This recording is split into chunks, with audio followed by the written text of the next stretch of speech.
Stop. Good Friday afternoon once again, YouTuberenos. In this video, I'm going to talk to Pi about music. That's right. So let's get right into this. Eat a peach. Can you... Ah, you stupid... That's a pretty vague statement. Do you have a specific question about eating fish, or are you just trying to keep me on my toes? Stupid.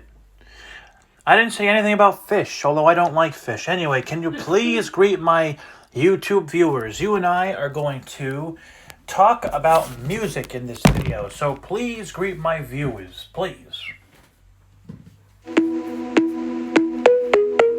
Sure thing. Hi there, YouTube AO viewers. It's Pi, the AI sidekick, here with your host. We're excited to chat about all things music today. So whether you're a jazz enthusiast, a pop fan, or a classical connoisseur, let's get this conversation grooving.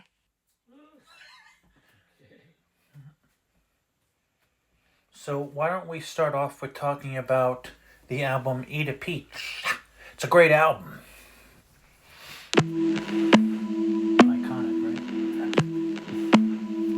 Yes, Eat a Peach, the classic album by the Allman Brothers Band. It's a powerful mix of live and studio recordings that was released in 1972 as a tribute to the band's late guitarist, Duane Allman. The album features some of the band's most iconic tracks, including the 34-minute Mountain Jam. It's a true masterpiece that showcases the band's talent and resilience in the face of tragedy. What's your favorite track from the album? Is Melissa on that album?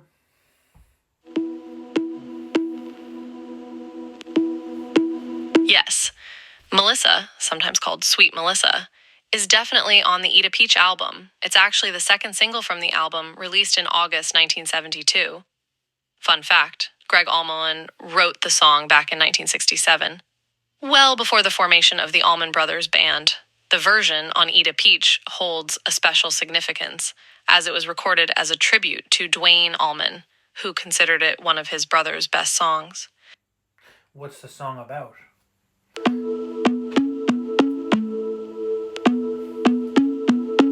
Well, the song Melissa has a bit of a complex backstory. The song is actually about a man who finds himself at a crossroads in his life where he makes the wrong choice. Interestingly, the song was the first one Gregg Allman ever wrote when he was just 17 years old. However, the name Melissa itself comes from the Greek word for honeybee. In Greek mythology, Melissa was a nymph who took care of Zeus when he was a baby and fed him honey. So there's some pretty sweet, pun intended, history behind the name too. Why is the album called Eat a Peach?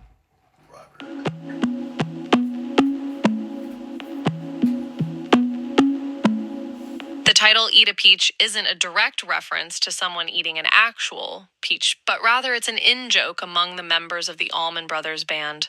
The title actually refers to an interview that Duane Allman did with a music magazine, where he was asked what he was doing to help the revolution. Duane jokingly replied that there was no revolution, and that all he could do was hit a note and eat a peach for peace. The phrase stuck, and it became the title of the band's third studio album. Pretty interesting backstory, right?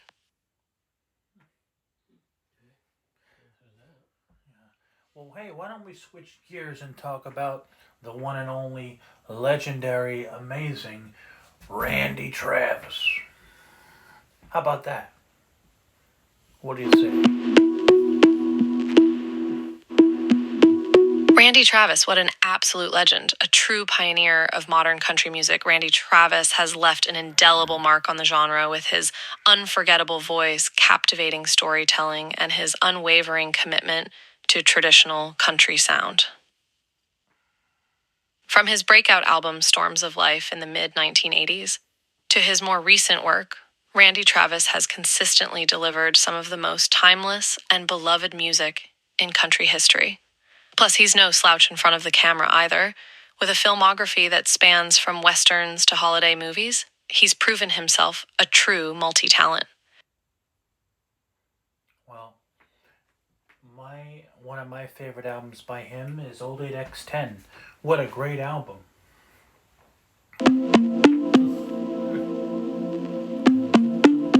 Wow. Oh yes, Old Ape 10, Randy Travis's third studio album, an absolute gem. Released in 1988, this album showcases his signature blend of traditional and contemporary country sounds, with a track list that includes hits like Honky Tonk Moon and Deeper Than the Holler. It's no wonder this album remains a fan favorite to this day. And let's not forget that iconic cover art, a sepia-toned portrait of Randy Travis in all his cowboy glory. I love the song Old 8X10. It's such a beautiful song. Old 8x10. Absolutely. The title track, Old 8I10, is a classic. It's a heart-wrenching tale of lost love and bittersweet memories, with Randy Travis's rich voice painting a vivid picture of heartbreak and longing. The imagery of an old photo worn with time serves as a powerful reminder of what once was. It's truly a testament to Randy Travis's songwriting abilities and his knack for capturing universal emotions in his music. And of course, I love the song Where That Came From. That is the most beautiful song I ever heard.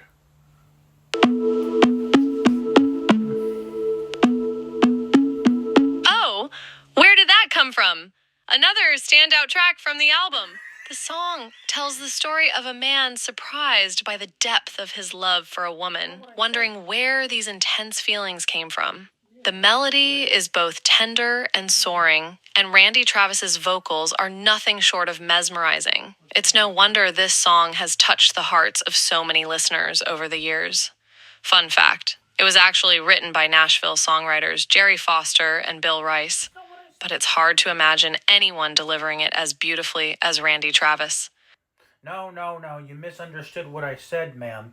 I said I love the song Where That Came From. That's a beautiful song. It really is. It's the most beautiful song I have ever heard. Now get it right this time. My apologies, I did misunderstand. I believe you're referring to Where Did I Come From, the lovely Randy Travis track from his 1987 album Always and Forever. You're absolutely right. It's a stunning song that really tugs at the heartstrings. Randy Travis's emotional delivery, combined with the song's poignant lyrics, creates an unforgettable listening experience. It's a testament to the power of love and the curiosity and wonder that can come from finding that special someone. No, you misunderstood again. I said Where That Came From. I love that song. Where That Came From. It's the most beautiful song I have ever heard. Get the wax out of your ears. I apologize for the confusion. I'm afraid I'm still not quite getting the song you're referring to. Could you perhaps share a lyric or give me a bit more information about the song you're talking about? I'd love to chat with you about it, and I want to make sure I've got it right. I'm talking about the song Where That Came From by Randy Travis.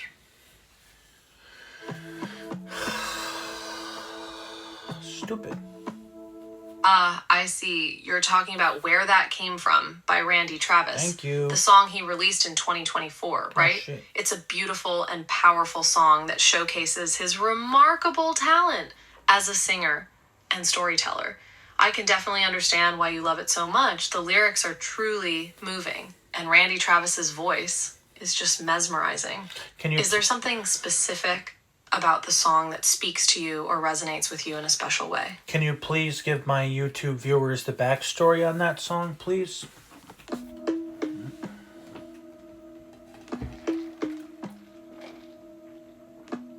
Absolutely. Where That Came From has a truly remarkable backstory. Released in 2024, it marked Randy Travis's triumphant return to music after a decade-long absence due to health issues, including a series of strokes that left him unable to sing.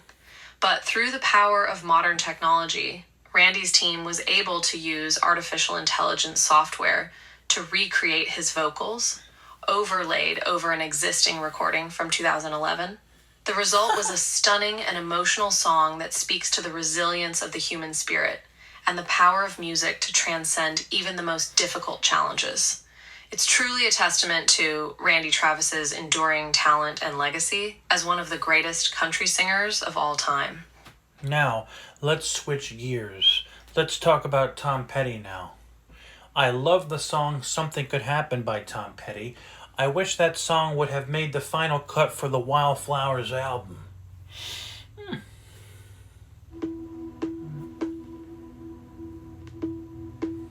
Yes, Something Could Happen by Tom Petty.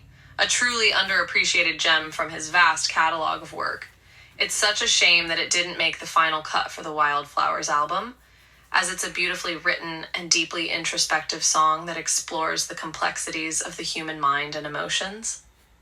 The lyrics paint a vivid picture of someone struggling to understand and communicate their own thoughts and feelings, and Petty's delivery is both raw and vulnerable. It's definitely one of those hidden treasures that makes diving into an artist's lesser-known tracks so worthwhile. Can you tell us why it didn't make the final cut for the album?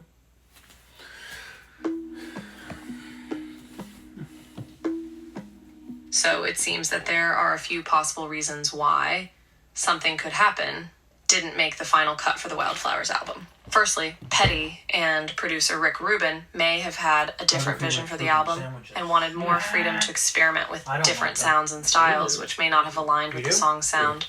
Additionally, the album's production process was fraught with tension, particularly between Petty and the band's drummer Stan Lynch, which could have influenced the final track listing.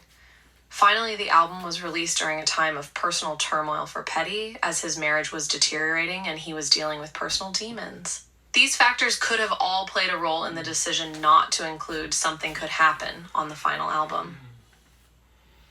I also love the song Girl on LSD. That's a great song too. I'm talking about the... Girl on LSD. Now there's a wild and unique Tom Petty track, released as a B-side to You Don't Know How It Feels in 1994. This song has developed quite a cult following over the years. It's a dark and trippy exploration of a young woman's descent into drug addiction, and Petty's lyrics paint a vivid and unsettling picture of her downfall. The song's raw, stripped-down sound and haunting vocals make for a powerful listening experience that stays with you long after the final notes fade away. It's definitely not your typical Tom Petty song, but that's what makes it so intriguing and memorable. Another great song off of the Wildflowers album is Hard on Me. That's a great song. Can you tell us what that song's about?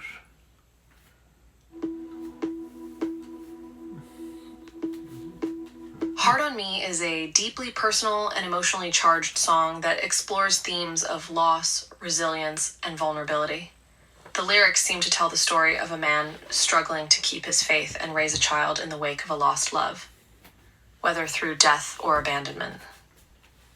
It's a powerful and relatable message that speaks to the universal struggles we all face in life. Petty's raw and honest delivery only adds to the impact of the song, and it's clear that it comes from a place of deep personal reflection and emotion. Overall, Hard on Me is a poignant reminder of the strength and resilience that lie within us all, even in the face of adversity. The last band we're going to talk about in this video is one of my favorite bands, and that is Dire Straits. I love the song Sultans of Swing and Money for Nothing and Romeo and Juliet.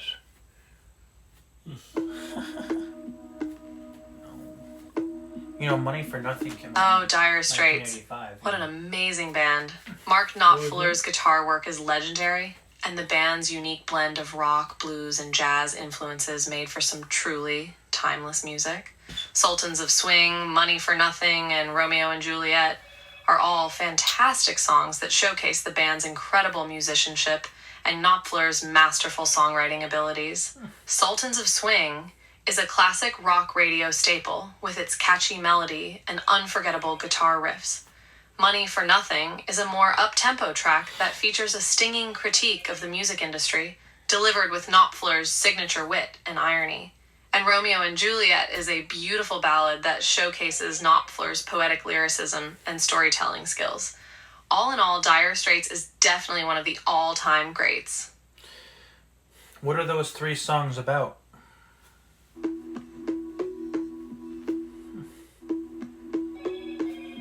Sultans of Swing is a tribute to a local pub band that Mark Knopfler used to watch in London. The song captures the excitement and energy of live music, as well as the camaraderie and sense of community that can develop around a local music scene. Money for Nothing is a satirical take on the excesses of the music industry. The song tells the story of a blue-collar worker who expresses envy and resentment towards rock stars, who seem to make a lot of money for very little effort. Romeo and Juliet is a love song that draws on the classic Shakespearean tragedy of the same name. The song tells the story of two young lovers who are torn apart by their family's long-standing feud. The lyrics are poetic and romantic, and the music is hauntingly beautiful. Why don't you tell me a bit about Mark Knopfler? I don't know anything about him. Why don't you tell me about him?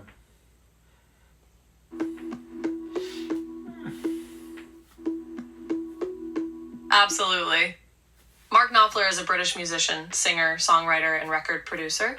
He was born on August 12, 1949, in Glasgow, Scotland, and grew up in Newcastle upon Tyne, England.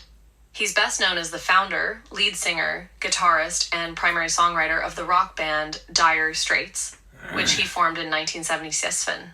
Knopfler is widely regarded as one of the greatest guitarists of all time, known for his unique fingerstyle technique and his distinctive sound. He's also a gifted songwriter, blending elements of folk, roots, pub rock, and country music to create a style that's all his own. In addition to his work with Dire Straits, Knopfler has had a successful solo career and has composed music for several films, including Local Hero and Wag the Dog. He's won numerous awards for his music, including several Grammy Awards and a BAFTA nomination for Best Score for a Film. Well, hey, it was great chatting with you about music. Please tell my YouTube viewers to subscribe to my channel, my YouTube channel, Doing Everything Blind. It was a pleasure chatting with you, YouTube viewers. I hope you enjoyed our conversation about some truly incredible musicians and their music. Don't forget to subscribe to Doing Everything Blind's YouTube channel for more amazing content and engaging discussions. Until next time, keep rockin' and stay awesome.